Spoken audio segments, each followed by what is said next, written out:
Olá. Hoje vamos mergulhar num tema bem conhecido, Jó ou Iov. Só que por um ângulo assim que talvez muita gente não conheça. Exato, uma perspectiva que vem lá do Zoar, o coração da Cabala, né? Baseada nos ensinamentos que a gente analisou do moré André Klemrosa. Isso.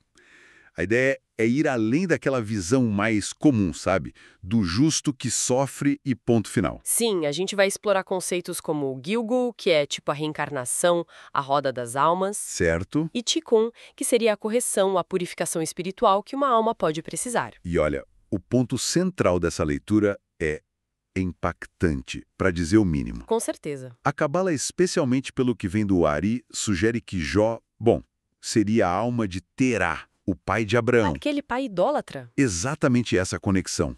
Jó como o Gilgo de Terá. Mas por quê? Qual a lógica disso? A necessidade do Tikkun. O Terá, apesar de ser a raiz de uma linhagem sagrada, né, Abraão, ele tinha essa forte ligação com a idolatria. Isso deixou uma marca, uma impureza espiritual. Então, peraí. O sofrimento todo de Jó, aquelas perdas terríveis, não seria bem uma punição pelos atos dele naquela vida? Não diretamente, nessa visão. Seria mais o processo de lavagem, de purificação dessa alma que veio de Terá. Uma limpeza da idolatria da vida anterior, então. Mas isso muda tudo. O sofrimento vira quase que um ato de misericórdia divina. Precisamente. É visto como um mecanismo de retificação, uma forma de limpar essa mancha para que a santidade da linhagem de Abraão pudesse florescer plenamente, sem essa herança. É, assim, uma correção necessária. Entendi a parte do Terá. Faz sentido nessa ótica. Mas e o Satã? Como ele entra na história? O Zohar também tem uma visão diferente dele, né?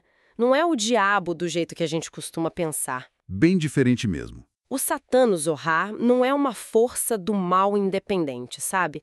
É mais como um promotor cósmico. Promotor? Como assim? Uma função dentro da criação ligada a Sitra Ashra, o outro lado. Que não é o mal absoluto, mas representa o julgamento, o teste, a ocultação da luz divina. É o que permite o livre-arbítrio, de certa forma. A função dele é testar a sinceridade da nossa conexão com Deus. E por que justo Jó foi testado tão duramente? Ele parecia perfeito, reto. Onde que o promotor achou brecha? Ah, aí está o X da questão. A retidão externa de Jó era inquestionável, sim. Mas a interpretação cabalística aponta que a fé dele era baseada mais no Yirat Hashem. Irat Hashem, temor a Deus. Isso. Mas num sentido quase transacional, sabe? Eu sou o justo, faço tudo certo, então Deus tem que me abençoar. Era essa a lógica implícita. Entendi. Faltava o outro lado da moeda, então. Exato. Faltava o Ahavat Hashem, o amor a Deus que é totalmente incondicional.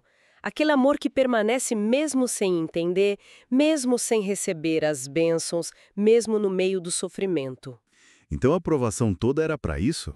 Para quebrar essa lógica de toma lá da cá com Deus e levar a fé dele para esse outro nível. Um nível de amor puro, de aceitação total. Precisamente esse o objetivo.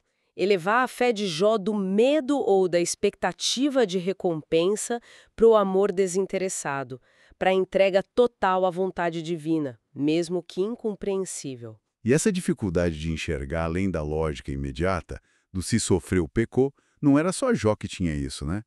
Os amigos dele que aparecem em Elifaz, Bildade, Zofar. Nossa, eles são a personificação disso, representam totalmente a limitação da nossa lógica humana, da nossa teologia simplista tentando encaixotar Deus. Eles chegam com aquela certeza. Jó, você deve ter pecado muito para estar passando por isso. Exato. Acreditam piamente que o sofrimento é sempre consequência direta e imediata de um pecado daquela vida. É uma visão muito curta, né? Totalmente. Eles não conseguem consolar Jó de verdade. Claro que não, porque a lógica deles é falha diante da complexidade da justiça divina que opera segundo a Cabala, através de muitas vidas, do Gilgul Neshamot, a roda das almas. O sofrimento pode ser tikkun de algo lá de trás. E Deus repreende os amigos no final, né? Mostrando que eles estavam errados. Justamente. A repreensão divina a eles é uma lição. A razão humana sozinha não consegue abarcar os planos divinos que incluem essa dinâmica de reencarnação e correção ao longo do tempo. Ok.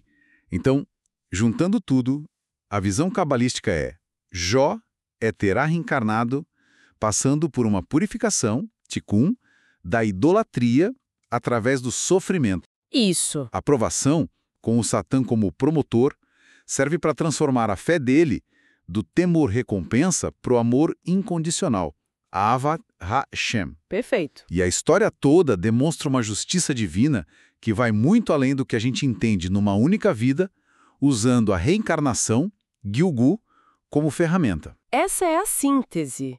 É uma releitura profunda que mostra a misericórdia divina agindo de formas inesperadas numa escala cósmica. E isso, claro, deixa uma questão no ar para quem nos ouve, né? Qual seria? Se a gente considerar essa possibilidade, mesmo que só como um exercício mental, de que as dificuldades que passamos podem ter um propósito de purificação, um tikkun talvez ligado a outras existências, algo que foge da nossa lógica de causa e efeito imediata, será que isso mudaria a forma como a gente encara os próprios desafios?